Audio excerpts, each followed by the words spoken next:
فمن كان من أهل لا إله إلا الله كان من أهل الجنة. Bismillahirrahmanirrahim. Chers frères, chères sœurs, la rentrée approche à grands pas. Et lorsque je parle de rentrée, ici nous allons nous arrêter sur la rentrée dans les mosquées, la rentrée dans les instituts, la rentrée pour les professeurs, les enseignants et les enseignantes, que ce soit de langue arabe, que ce soit d'éducation religieuse, que ce soit de Coran. Ici, il est important.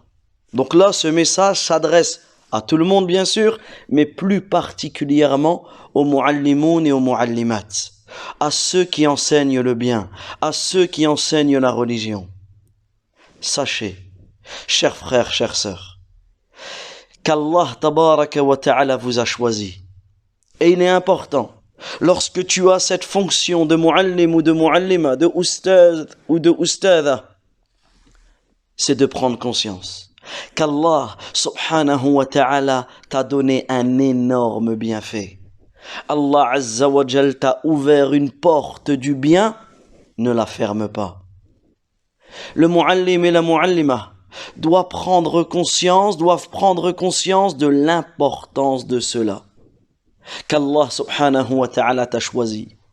Allah azza wa jal t'a élu. Il t'a choisi pour faire partie des meilleurs de cette communauté. Le prophète alayhi salatu wa salam, il dit khayrukum man ta'allama al-Qur'an wa 'allamahu.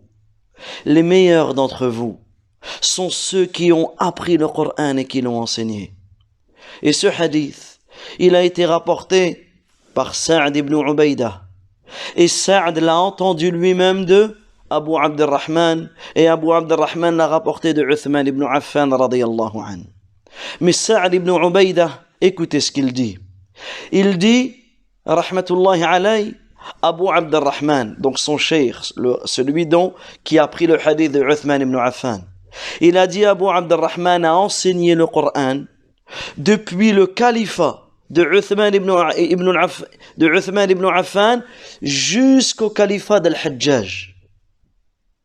Ça fait à peu près 72 ans. Il a enseigné le Coran pendant 72 ans. Il est resté à la même place, c'est-à-dire, et il avait une place dans la mosquée. Il est resté dans la même fonction pendant plus de 72 ans. Qu'est-ce qu'il faisait? Il enseignait le Coran aux gens. Et écoutez ce qu'il dit Abu Abdurrahman. Il dit, c'est ce hadith. Ce hadith qu'il a entendu de Uthman ibn Affan radiyallahu anhu, khayrukum man ta'allama al-Qur'ana wa 'allamahu. Les meilleurs d'entre vous, ce sont ceux qui ont appris le Coran et qui l'ont enseigné et qui l'enseignent. C'est ce hadith qui m'a tenu à cette place pendant toutes ces années. C'est ce hadith qui m'a tenu à cette place pendant toutes ces années. Subhanallah. Donc ici, on prend conscience. Premièrement, le mu'allim, la mu'allima doit prendre conscience de l'importance de son œuvre, l'importance de sa fonction. Également, tu dois prendre conscience qu'en enseignant le khayr, en enseignant la religion aux gens, tu suis les traces de notre noble prophète Mohammed sallallahu alayhi wa sallam. Dans un hadith authentique, il dit, certes, Allah ne m'a pas envoyé pour rendre la vie difficile aux gens, ni pour souhaiter leur perte, mais il m'a envoyé comme mu'alliman. Il m'a envoyé comme enseignant afin de faciliter la vie aux gens. Également, toi qui enseignes la religion aux gens, sache que tu obtiendras le succès dans cette vie. Tu obtiendras le succès dans cette vie. Tu obtiendras la satisfaction d'Allah tabaraka wa ta'ala et son pardon.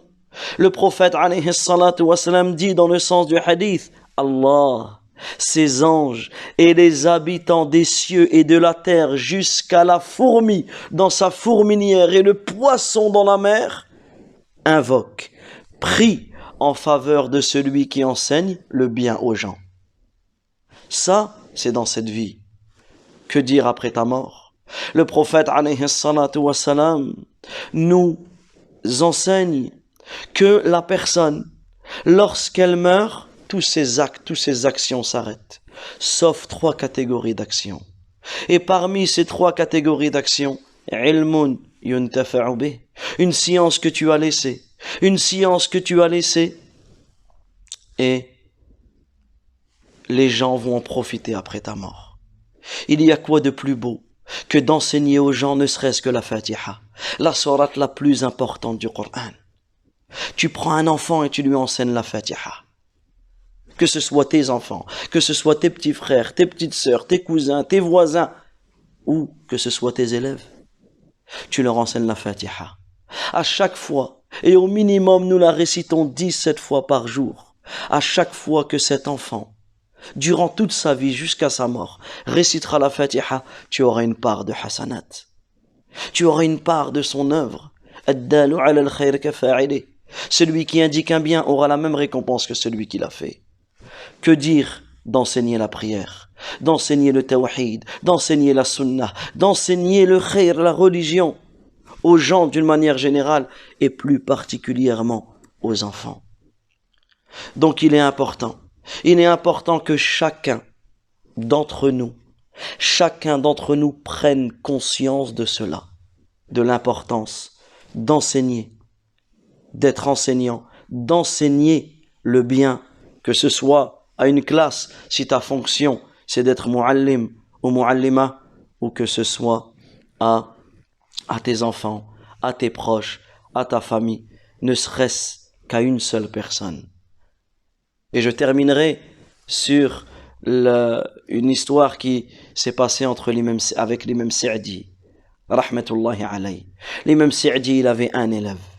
Il a eu plusieurs élèves, mais notamment pendant une période de son enseignement, il restait qu'un seul élève qui étudiait son livre avec lui.